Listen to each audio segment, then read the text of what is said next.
एक बात आपने कही थी, हम लोग जब बातचीत कर रहे थे कि बुल मार्केट के अंदर में सबसे ज़्यादा लोग पैसा खोते हैं। ये थोड़ा एक्सप्लेन कीजिए ना, ये कैसे आपने जजमेंट बनाया? हाँ, जजमेंट नहीं, मेरे एक्सपीरियंस से बनाया है। मेरे पास इसका ना मतलब वो चार्ट्स वाला डेटा तो नहीं है, ये वाला डेटा है। क्योंकि एक्चुअली क्या होता है कि हर बुल रन में जब आता है ना, तो वो स्टार्ट तो होता है अच्छा ओके, मैं बताता हूँ बेयर मार्केट में क्यों नहीं लॉस होता। आज मैं किसी स्टॉक का भी एग्जांपल दे सकता हूँ। जैसे ओके, मतलब एक बेयर मार्केट में कोई स्टॉक होता है, वो आपको ना टाइम वाइज फ्रस्ट्रेट करता है। मतलब ऑलरेडी गिरा हुआ स्टॉक है। अब यस बैंक 13 रुपए है, ठीक है, 13 रुपए में आप ले लो, 2 महीने पहले भी 13 था, 3 महीने पहले भी 13 था, और शायद अगले 1 साल भी 13 रहेगा, तो आपको लॉस कहाँ होगा? वो बेयर मार्केट में है ना, वो आपको फ्रस्ट्रेट कर रहा है, आपकी पेशेंस टेस्ट कर रहा है, टाइम करेक्शन में है, वो आपको लॉस तो नहीं कर रहा ना। जिसने 3 महीने या 2.5 महीने पहले 150 रुपए में सेल ले लिया, वो 70 रुपए रह गया। So this is the definition of, क्योंकि वो बुल मार्केट में था, क्योंकि वो मेटल मैनिया चल रहा था कि कमोडिटी साइकिल अभी तो चालू हुई है, 10 साल के बाद आई है, अभी तो 3-4 साल चलेगी। Then again though that euphoria around like EV theme के मेटल्स के, मतलब I am not commenting on sale और anything, but all I am saying is example दे रहा हूं कि what is the example why people. अब सेल में तो जिसने वो लिया, इस 13 रुपए में जाने में क्या वो 12 भी नहीं होता, 14 भी नहीं हो रहा, that's okay, but that's in a beer market. जो बुल मार्केट होता है उसमें तो 50% ड्रॉप हो गया। तो मैं ये मान सकता हूँ क्या कि बुल मार्केट में एग्जिट स्ट्रेटजी बहुत इंपॉर्टेंट है? 100%। बेयर मार्केट में एंट्री स्ट्रेटजी बहुत इंपॉर्टेंट है, क्योंकि बेयर मार्केट में आपको सिर्फ टाइम राइड करना है, टाइम राइड करना है। बुल मार्केट में one has to be alert like a hawk कि कब ये खत्म हो जाएगी। बुल मार्केट में nobody will come and knock your door कि भाई अभी मैं खत्म होने वाली हूं, अब आप निकल जाओ। लेकिन जो हम जैसे लोग हैं ना, जो मतलब मैं नॉर्मल वन, हमको लगता है नहीं यार इस बार मैं समझ जाऊंगा, इस बार नहीं मैं लॉस करूंगा, इस बार मुझे पता चल जाएगा।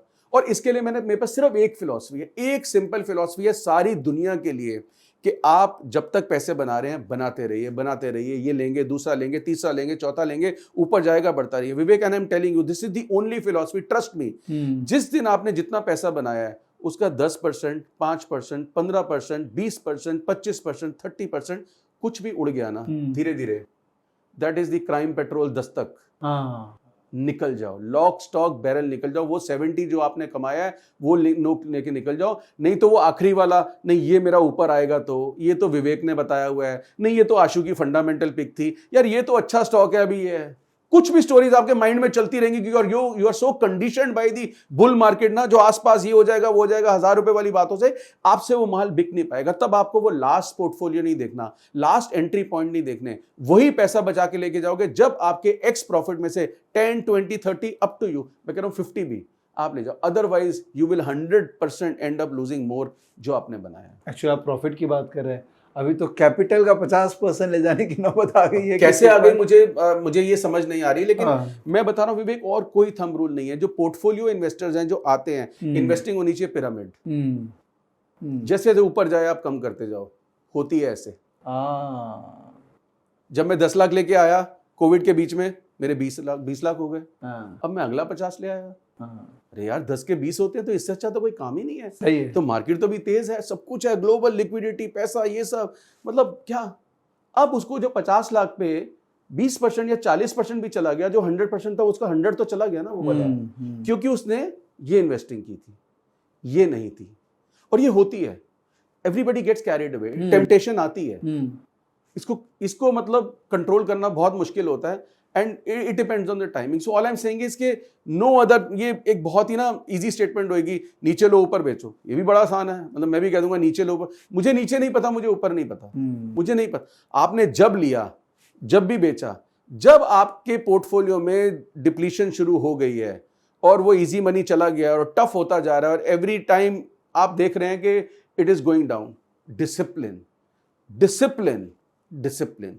कोई आपको एनालिस्ट नहीं चाहिए, कोई रिपोर्ट नहीं चाहिए, कोई फ्यूचर नहीं चाहिए। दैट इज द टाइम जो आपको वो कॉल लेनी पड़ेगी कि मुझे बेच जाना है, तो ही आप पैसे ले जा पाओगे, नहीं तो मैं गारंटी कहता हूँ आप पैसे नहीं ले जा सकते घर पर। ये बात तो सही है। देखिए, क्योंकि बुल मार्केट के अंदर में एडवाइस करने वाले लोग भी सडनली बहुत बढ़ जाते हैं, इन्फ्लुएंस करने वाले लोग बढ़ जाते हैं, तो हमको इतना इनपुट मिल जाता है सबसे कि हमारे अंदर में एक बायसनेस आ जाती है कि इसका भी सुन लो, इसका भी सुन लो, उसका भी सुन लो, फिर एग्जिट करने कोई आता ही नहीं। बोले एग्जिट करने के लिए कोई कहेगा ही नहीं, कोई कहेगा।